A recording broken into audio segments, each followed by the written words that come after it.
Dear world, when will you wake up and stand up for the peace and justice? We have suffered enough under Chinese communist tyranny. It has clearly become evident that radical Chinese communists turned it into the Nazis of 21st century.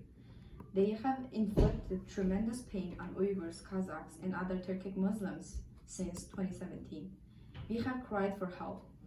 We believe that there are justice on this planet, yet no one dared to do anything about Chinese government killing of non-Chinese on their homeland.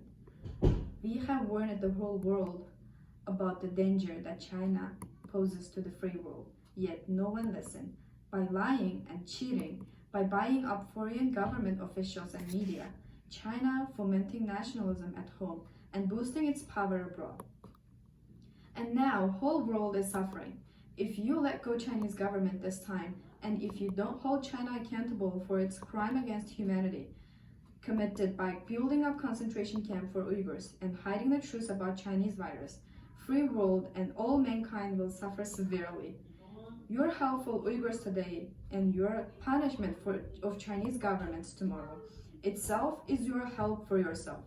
Please don't be naive, and please don't be soft on China. They see your naiveness as your stupidity. They see your kindness as your timidity. China only understands the harsh fools.